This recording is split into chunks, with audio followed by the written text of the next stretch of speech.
Sexton's already through. Clock hasn't expired. It's going to be 3 to go. If Roczen can do this, by the way, it would be huge for him to prove he can hold off Tomac down the stretch. Yeah, but it's not going to be easy. Yeah, he's got to stick with it right here. Grit it out.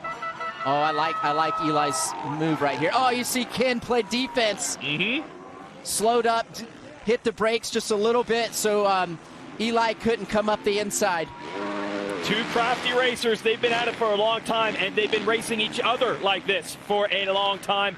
All the way back in the 250 class days 10 years ago, and still doing it right now. Again, Tomac's going to try to rush this outside. Unbelievable speed there, and he makes it happen. Roczen able to bump him and get it back. Good fight for the 94. I like this outside line. Eli, for good drive. Eli Tomac, yeah. I thought it was setting up, not quite. A for effort for Eli Tomac. Trying to make a pass on the outside like that against your competitor is so hard to do. You have to have an incredible amount of trust in your competitor that he's not going to do anything overly dirty, and this is some great racing by the two of them. Roczen showing some real fight here because Tomac took the measure of him in Moto1. Doesn't want to let it happen here in Moto2. Roczen has been very adamant that he can get back to his old form. He missed half of Monster Energy Supercross with illness. He's showing some heart here. Oh, he's all over him right here. All right, back into this high-speed stuff. Roczen was pretty good through here a lap ago, but listen to the fans.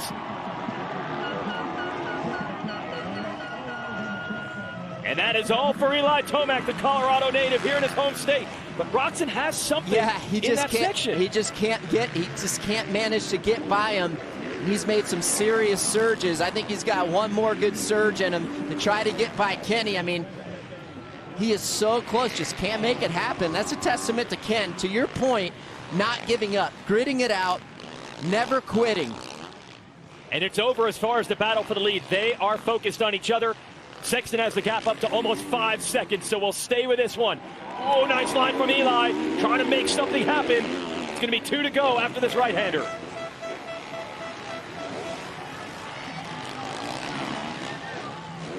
Fantastic action. It's like 1 foot in, 1 foot out. We were just sitting up here in the booth waiting.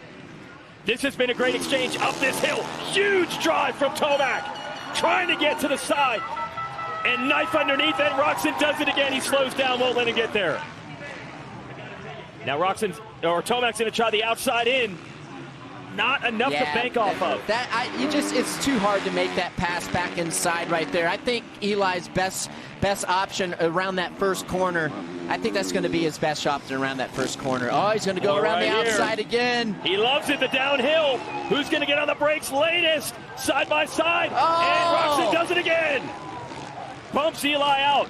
And Eli, I think he might have said that's it. Pulls a tear off and lets him have a ton of ground. Now, that wasn't dirty or anything by Roczen. No. Take us through it, RC. That was good stuff. Yeah, he goes through the same move. He's a little further behind this time, actually, which I'm surprised he still went for it. He has a lot of trust in Ken, and I feel like that might have been the last-ditch effort for Eli Tomac to get by Ken Roczen. Now, from an overall standpoint, he's got it in the bag. Yes, he does. But for the Honda boys, who were so great at the opening round, going 1-2 in both motos, you could sense Anderson was getting it back together last week. You could sense Tomac was getting it back together. They needed this. They needed the fight back. Great response by that HRC Honda team. They're doing a great job, especially with Chase Sexton, getting him comfortable. Oh, yeah, there were real rumblings mid-season about Sexton with the motorcycle, struggling with it. And boy, have they ever put it back together for him with that opening round win. And now he's proving it's not just an opener thing. It's not just a California thing. This was big. Remember, he got Tomac and pulled away from him in this moto. Yeah, great ride. And when you're able to win, come up through the pack, pass all your competitors, there's not a better win, not a better way to do it. Heading toward the white flag here for Chase Sexton.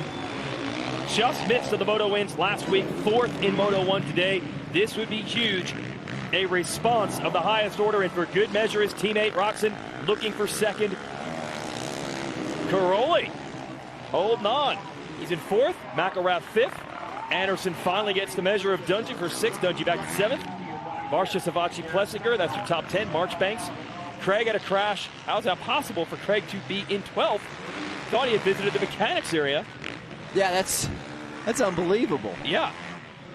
Marshall Welton getting the call up to the Twisted Tea Progressive HEP Suzuki team.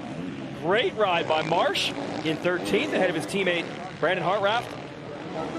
Miller and Rodbell, that's 15th, 16th. Tristan Lane, Bryce Gardner, Grant Harlan, and Josh Gilbert, rider out of the UK, rounds out your points paying positions here. Chase Sexton, great run. Not much more you can say about it. He needed to strike back after 4th in Moto1, and he did. And Roczen and Tomac were coming after him. They got the gap down to about 2.5 seconds. Once they started battling, he pulled away.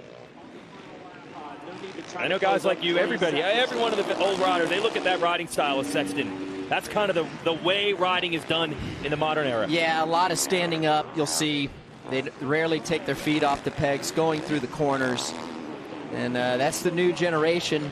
Roczen does it as well. You Eli pointed does out it when as you well. see Ryan Dungey coming back into action how different it looks. Oh, yeah, it's completely different. I mean, he sits down way more than these guys do these days. And these guys ride with a lot more balance and let the bike work underneath them, and just completely different. You know, this generation is different, and for good measure, I believe. Everybody's been waiting, for that style and form. And oh no! Sexton has gone down. He's tipped over. He's got 3.8 seconds to work with on Roczen. I believe that was a lap rider. No, that was Roczen. Roczen is going to steal the moto win on the last lap. We have seen this before from Chase Sexton.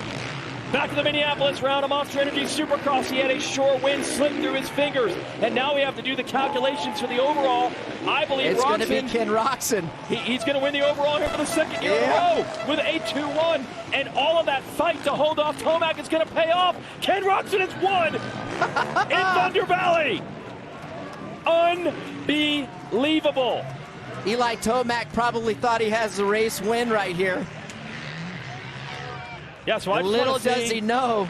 Yes, because Sexton got up in front of him. That's right.